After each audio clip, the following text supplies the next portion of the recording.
Bonjour, bienvenue dans ma bibliothèque. Nous sommes à Montréal le 9 septembre 2013. Mon nom est Bruno Lalonde. Je viens d'entendre à l'instant à la radio cette phrase du philosophe Jean-Paul Beethoven. Le silence et l'anonymat sont aujourd'hui les marchandises les plus recherchées. Eh bien voilà. Pour ce philosophe-là, le silence et l'anonymat sont des marchandises. Je n'en dirais pas davantage. Je vous laisse le soin de tirer vos propres conclusions. Hier encore, je me suis emporté, je m'emporte souvent contre le mariage que nos médias ont appelé princier du clan des Marais chrétiens et dont le thème de la célébration était l'univers d'Harry Potter. On ne s'invente pas. L'univers d'Harry Potter. Ça va prendre quelques générations, sans doute, et quelques mariages avec une aristocratie qu'on aimerait croire cultivée avant que les clans des Marais et chrétiens, les clans respectifs, finissent par acquérir quelques lustres de culture. Cette culture-là qui bien souvent sert de justification et de caution morale à ce qu'on croit être une supériorité sur autrui. Hier, je faisais observer à mon ami David que moi, j'étais toujours en colère. J'ai passé ma vie en colère. Par contre, je puis dire à ma décharge qu'il n'y a aucun désir de vengeance chez moi. Je ne tiens pas à prendre ma revanche sur la vie.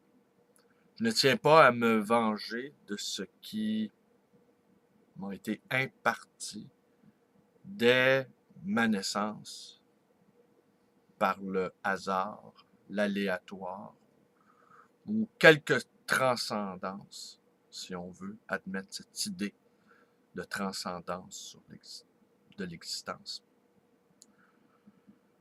On ne choisit pas d'être projeté dans ce monde, on ne choisit pas d'être ce que nous sommes.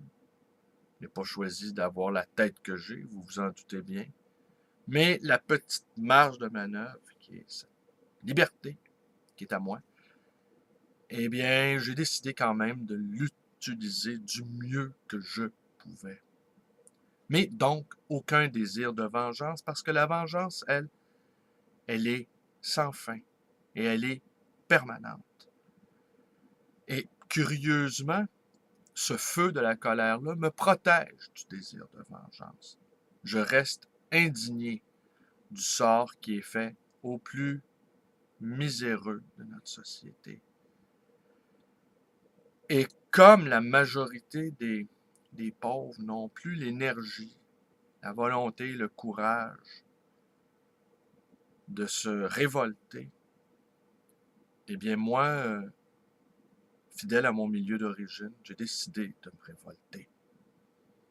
Je pense qu'un homme libre doit se révolter.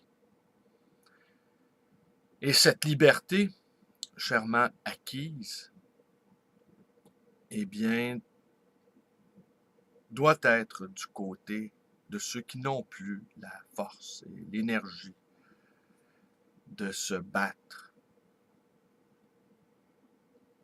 Et également,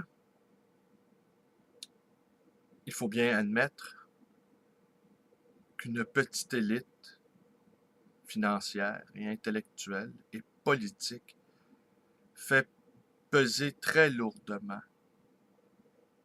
sur le sort des plus pauvres une situation qui n'a rien de normal.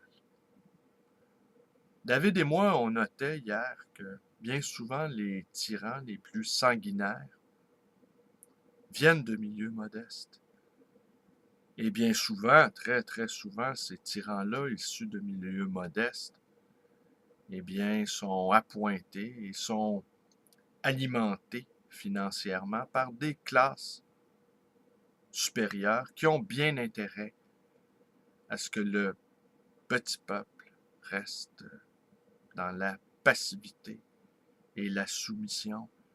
Et le désir de vengeance qu'éprouvent ces tyrans-là à l'égard du peuple duquel ils sont issus, eh bien, c'est précisément, ils connaissent bien le peuple. Ils savent que le peuple est passif, est bonasse, est placide, est bien souvent résigné.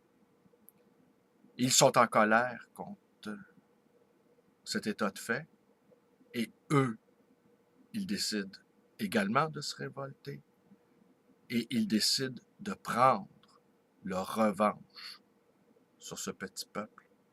Et on l'aura noté également, beaucoup de gens issus de milieux plutôt modestes n'ont qu'un seul désir, bien souvent, c'est d'en cacher les basses origines, de biffer le milieu, les stigmates du milieu duquel ils sont issus.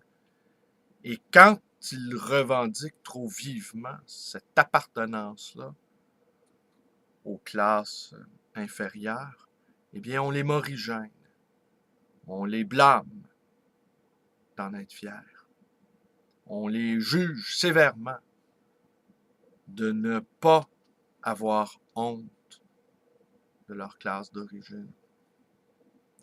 Alors, ma colère me protège contre ce désir de revanche. Et ma colère est un feu.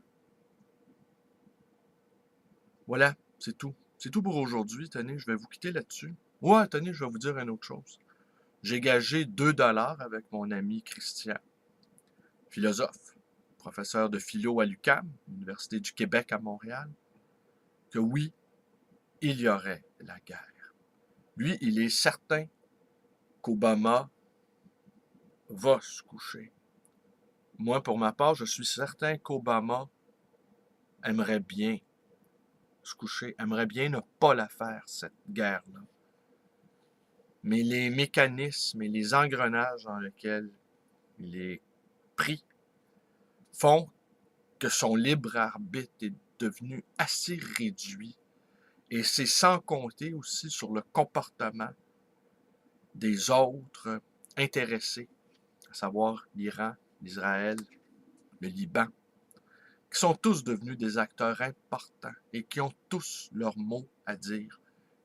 Et je ne dirai rien de la Russie et de la Chine. Emmanuel, qui fréquente ma librairie, me disait que quand il lisait les livres d'histoire de la Première et de la Deuxième Guerre mondiale, il ne comprenait pas comment nous avions pu entrer ainsi en guerre. Comment se faisait-il qu'il n'y avait pas eu de pause pour pouvoir enfin stopper cette boucherie-là? Un moment de réflexion pour nous empêcher de déclencher quelque chose qui est pour bientôt nous emporter. Qu'il comprenait maintenant comment on finissait par être emporté par des forces, d'une certaine façon, irrationnelles, qui sont à l'œuvre dans la psyché humaine et qui l'entraînent bien loin parfois. Alors, j'ai gagé donc 2 $. Bientôt, dans quelques jours, je serai plus riche de 2 $, car la guerre aura bien lieu. On parle de frappes qui vont durer 72 heures. Ça va être 72 heures extrêmement longues. Car tout peut arriver en 72 heures quand les forces de la guerre se déchaînent. Alors, c'est tout pour aujourd'hui. Petite vidéo fatiguée. Je travaillais fort ces derniers temps. Et oui, il m'arrive de travailler fort. C'est tout pour aujourd'hui. Allez, portez-vous bien. J'avais envie de vous parler de ce livre-là. Ça sera pour une autre fois. Un livre que j'ai beaucoup aimé, de Christopher Gérard Colibet, Portrait d'écrivain. Merci. Bonne journée à tous.